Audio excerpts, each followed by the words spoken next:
We get some reflection on that now and other stories of the week with our panel.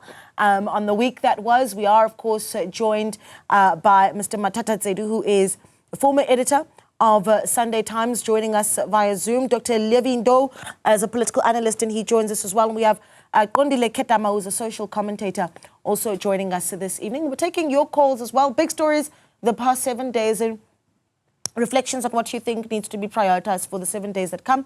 072-110-5584 to send us a WhatsApp or give us a call on 010-594-6010.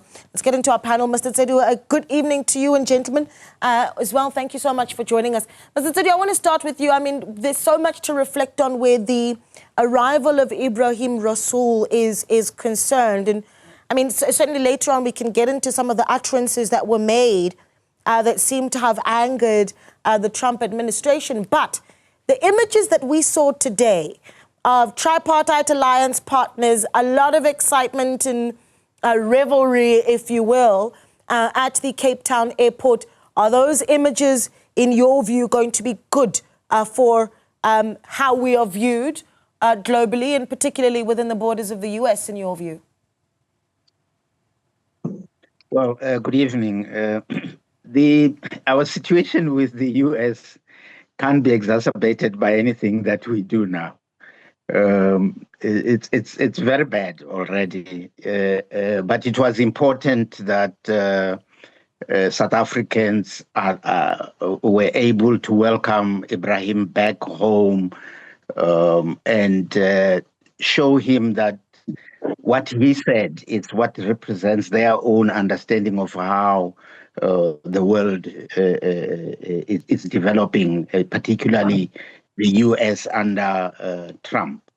It was important that happened today. Well, that's an interesting point. Nothing that can be done at this point could worsen the situation between South Africa and the US. The views there, Mr. Matata Tsedu, perhaps you can help us with this one. I mean, I immediately look at the situation and I think about what, if anything, and you yourself as a communicator are able to assist us with this, what position this puts diplomatic communication in South Africa, really what position that puts us in when you've got, for instance, an Ebrahim Rasool who arrives at the airport, he's met by political activity, and there's a sense that, well, there's also the diplomatic sort of balancing act that also has to be struck. So any concerns about those images today when you've had the president who said, tone it down, Melvin Debré saying we didn't quite understand what tone it down actually means? Well, Naledi, there are two things here. It's your pure communications. Something has to be communicated, the situation has to be communicated, but also you have a political communications at play here, where a political party has to play its role, because remember, this is about politics, but at the same time, the diplomacy has to be seen in a very neutral way, but also in a very scientific way. So when I look at the Western Cape celebrations and the welcome of Rasul, I could only refer that to a political communication, because any political party would want to be seen to be playing its part. But from the diplomatic point of view, I think Matata Tsedu is correct to say, look, we're out there, we're exposed. All that we have to do it is to look at what the government is doing, but also to take a lead from the first citizen of the country, which is the president. But okay, I'll bring in Dr. Ndo here, because you say take the lead from the first citizen of the country. Kondile Ketama using those words, Dr. Ndo, but in this particular instant, was the president heard and listened to? Good evening to you. Good evening to my fellow panelists and the viewers at home. There are things that you might not be able to control, in the sense that our stance that has created a situation where our differences have become sharp with America are based on the principles that we've adopted as a country. Also, those who are very firm on South Africa's positions in its foreign policy would want not to be seen to be cowards or to be retracting, because that could indicate that there could be an element of regret. But I think it's also important to know that there are different processes that could be taking place, which would require citizens and the government to act upon. The tripartite alliance would love to be seen as being brave enough to indicate that they stand with Ambassador Rasul, and they also stand with what he actually said. At the same time, you have got the government that has got the responsibility and which feels that they still have to mend the relations with the US. And my view is that the government processes could be running, that has to mend the relations with the US, but our standpoint still has to be clearly clarified so that those who do not understand South Africa's position or its foreign policy positions should actually be able to understand South Africa's positions based on the situation that we're actually facing right now. Yeah, it's a tough thing because it sounds like we're doing two things at the same time, right? In what we're communicating as a country, as a party, and then as state. But I'll come back to you, Mr. Tsedu, because I think at some point in this discussion, we need to go back to what it was that got us to this point, Ebrahim Rasool. And I'm going to quote a little bit of what he said in that particular symposium that led to his expulsion. Just a small quote. He says, in terms of the supremacist assault on incumbency, we see it in the domestic politics of the USA, the MAGA movement, as a response, not simply to a supremacist instinct, but to very clearly show great demographic shifts in the US. And he expands on this idea of supremacist assault on incumbency.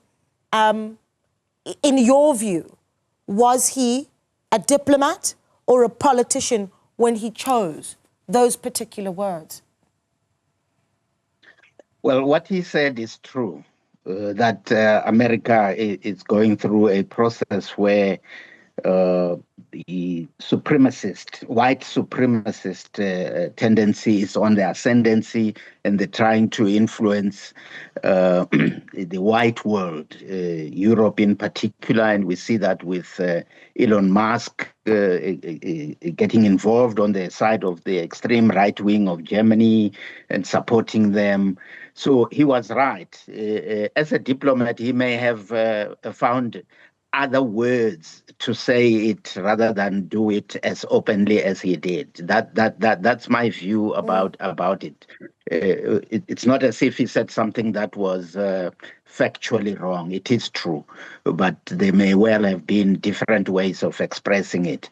But you could see it even today when he was addressing that crowd there, that he was measured in his initial inputs until he was asked questions by journalists about whether he still stood by what he said before, and he went back where he was that day. But he has nothing to lose also right now. Yeah, Kondila, I see you laughing when Mr. Tsedu says he was correct, but the words he used could have been better. I don't know how you would better term a supremacist assault on incumbency and make it sound, I don't know, more palatable, if you will. Now, you know, Naledi, what I've discovered of the whole thing is the sensitivity of engagements of diplomats in some of the social activities. For example, I remember, because I'm a member of Mapungu Institute discussions, I remember getting an invite, but I didn't get into it. And a few minutes late, there is this hullabaloo about Rasul and his input into those discussions. Now, for me, one thing that came into mind is that as a diplomat, at what point do you engage and at what point do you disengage? For me, that is the most critical thing, because this should actually send a message to other diplomats out there to say, every diplomat, every ambassador is a communicator. And if you are unable to sift or to strategically look at things where you need to get in or not to get in, then it becomes not only, look, as Raymond Madadati is saying, he could have been right in his, conviction as an activist. But now as a diplomat and as a communicator on behalf of South Africa, you ask yourself as to, was it the right time to engage in this type of discussions? Was those engagements assisting the current situation between the South Africa and the US? So it's a conundrum, but it's something that must send a message out there to those people who are playing in the key roles where they are representing the country. All right. Well, we're going to get into what now, but Dr. Ndo, perhaps help us with a little bit of that, because we'll continue with what now after the break. But Dr. Ndo, Helen Zilla's thrown a name in the hat already and said, Tony Leon. There we go, someone who can replace Ebrahim Rasool as South African ambassador to the US. Is that a good name to throw in the hat? Well, I think in the context of diplomacy, I think it was not a very good move by Helen Zille to mention the name of Tony Leon.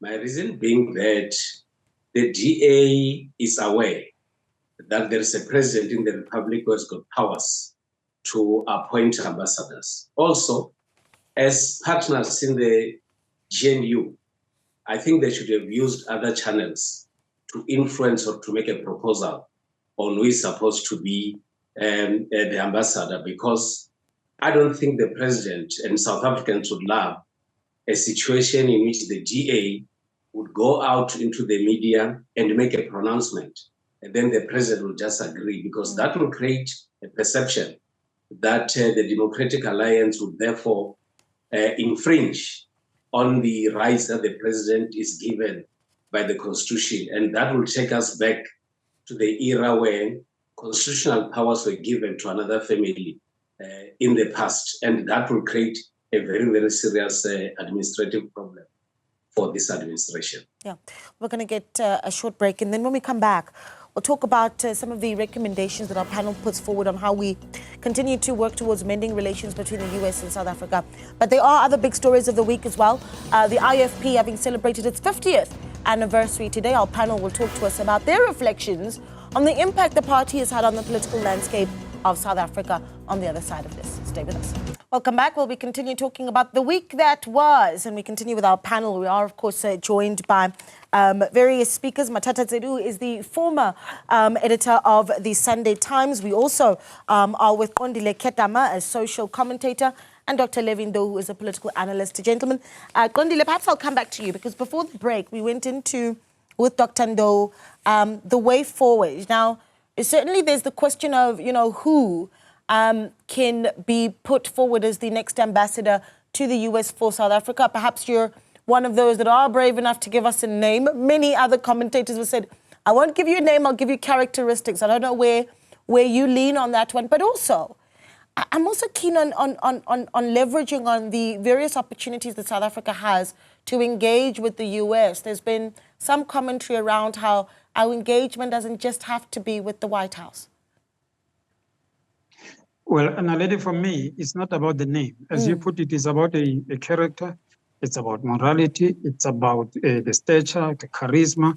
So those are the things that one would look into, especially during this time.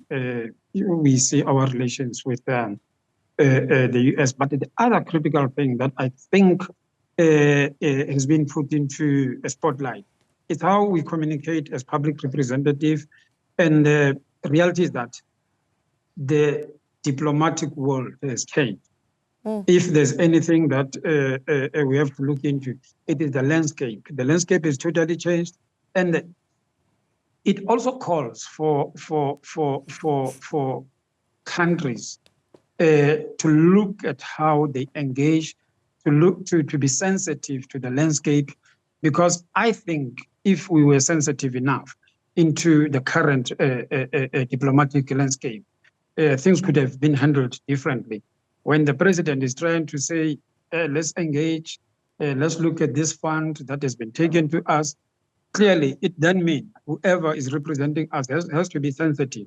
So for me, it sends a message out there to say, here is the case study. Let's look at how best to handle it and how best we move forward. Yeah, Mr. Tsedu, your final thoughts on this one, where you see other platforms for strategic engagement with South Africa, where both countries don't have an ambassador in each other's countries. And so where are the various platforms? Yeah. Yeah, maybe to start with Helen. To say that what she has done, I see it as the highest form of liberal arrogance, white liberal arrogance that feels that now that there is some level of crisis, the white knight must ride in to save the situation. But in doing so, she has actually made sure that Tony can't go, because there's no way that the president is going to appoint him, given the suggestion that Helen has done. But I've argued in the column that I do for the Sunday Times, which was published this morning, that there is actually no need to hurry. The staff that is at Washington, D.C. at the moment is able to do all the work that needs to be done.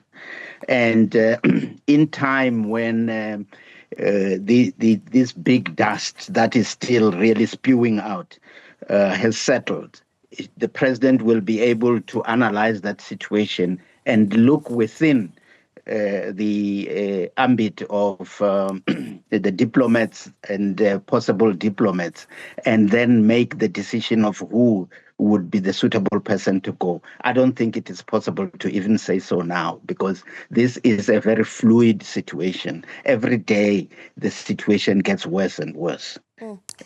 Yeah, very interesting. The office of the ambassador in and of itself continues to operate in the US. That work continues to be done. And I think that for some, that may be quite a relief to hear. But I want to move on to other news, because we've also had an interesting day or an interesting weekend, in the sense that you've had the Inkatha Freedom Party commemorating its 50th anniversary, Dr. Ndo. And I mean, you look at 50 years for a political movement is quite a long time. And I think about where the party is right now. Velenkosini Tlhabisa going to great pains to obviously commemorate the work that was done by Mangosuthu Buthelezi in establishing the party. But it is now in government, with the government of national unity. Some have said that at the end of the May 2024 elections, the IFP may be one of the biggest winners of that election. What are your reflections on 50 years of the IFP and where it finds itself now? What's next for the party? Indeed. I think it's good for the IFP to celebrate as a party that has had a very long history in the South African body politic. They've had their ups and downs as a party, starting as a cultural group. There are other issues that one can point at and say the IFP could have handled it differently. But the IFP remained a force in the South African body politic.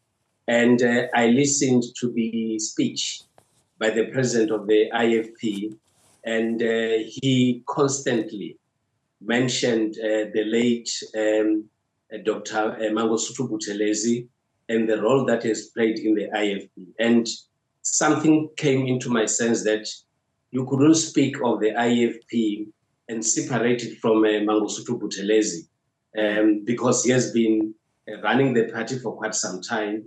And even though at some time they couldn't perform well in the elections, they were able to make a comeback. But for me, it's the time for reflections and look at the future. That now that late Mangosuthu Buthelezi is no more, maybe they should be able to relook at how they have to build the party moving forward. Yeah. Kondile, how do you characterize the leadership of Velenkosini Tlhabisa of the IFP. I mean, there's, and we'll call it constructive criticism if that's what you want to put on the table. The positioning that they have on some of the decisions that are made within the GNU, whether that be policy or otherwise. And certainly if you think that this is a party that continues to appeal to its membership. You see it holding quite steady within KwaZulu-Natal, but now it's in national government. Well, Naledi, if you founded in 1975, 50 years later, is now in the GNU. You'd remember that even the late Mangosuthu Buthelezi was once in the government of national unity. So it is not a new thing that they form part of the government. But remember, there's a history behind the Ingata Freedom Party, because some of the people saw it as a conservative party at one stage. You remember during the riots just prior to 1994, where, especially in the Val, where people were killed, where young, the youth was killed in the hostel in Guamadala, in Guipatu, where, for example, a woman who is expecting a baby was killed. And at the heart of it, it is the Ingata that was blamed. We say they are causing these atrocities, and so the commission that was led by Tutu even, confirmed that some of the atrocities that were carried out, it was as a result of the involvement of the Ingata. Yes, it has changed. It is seen to have changed, but there's a history that we cannot afford to forget, because history doesn't have blank pages. People must understand as they interact, as they take the membership, as they lead the Ingata, that every political party in South Africa has a history, and maybe because of the GNU, that history has to be shelved or kept at bay. Or those are some of the things that we as ordinary people are asking ourselves as to how should we react now that Ingata is celebrating 50 years in existence. Yeah. So those are the things that in my mind come, that, look, there's a history that is there. There's a history that was there. You remember when for example, the late Mangosuthu Buthelezi was acting, he sent soldiers immediately to Lesotho, and so those are the things that have stuck in our minds, and ordinary people would want to resonate. Yeah. But it is one thing that has to be carried on. But we do, obviously. It is resilient. It has stood the time, and I am sure, with given the political landscape, they are now beginning to see themselves as manifesting themselves differently, and they would play a different role in the government of national unity. Yeah, it seems that the muscles of your memory very strong there, Kondile. And perhaps, Mr. Tsedi, you can help us to close this one off as you reflect on 50 years of the IFP. Kondile also touches on the idea of, 30 years since the Truth and Reconciliation Commission. One of the things that the Deputy President also touched on as we commemorated Human Rights Day this year. Oh, so much talk about the national dialogue. Are we coming full circle? I mean, reflect on 50 years of the IFP and global politics and also internal government of national unity. Is this the year? Are we ready to go full circle and face each other again? Well,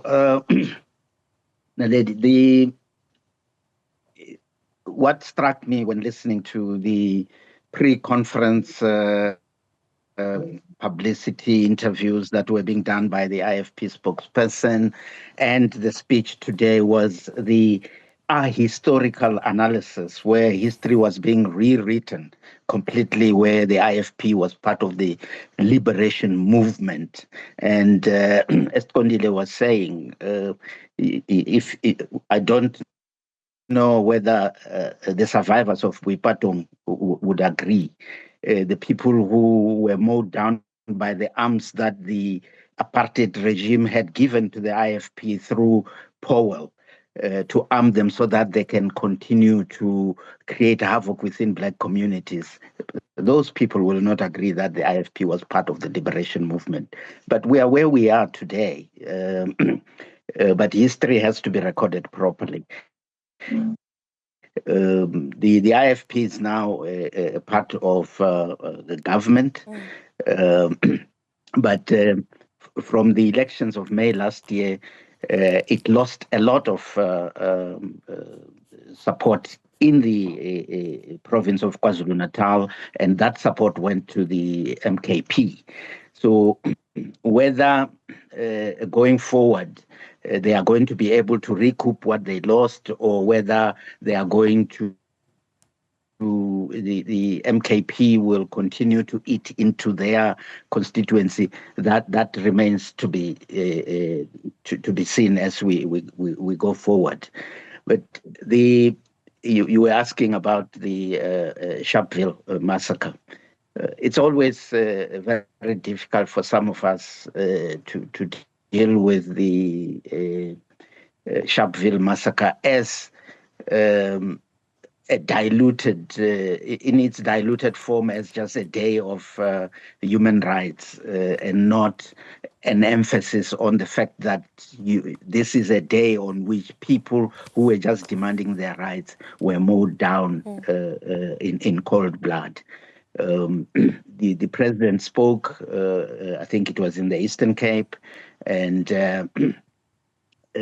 emphasizing the need for service delivery to be expedited in order to make sure that people's human rights are indeed observed. But if you take last year's speech and the year before and the year before, those would be the speeches that Tondile writes for the mayor in Mangaung. And it's the same, but people don't actually see a lot of that human rights focus, observation and implementation of policies. There's a lot of talk every year, same talk, but very little on the ground. Gentlemen, if we had more time, we really would use it. Thank you so much for availing yourself, the very valuable contributions from each and every one of you. So appreciated. Mr. Matatatsedu, former editor of the Sunday Times, Levi Ndo, who is a political analyst, and Kondile Ketama, social commentator as well. We're back with more on the other side of this.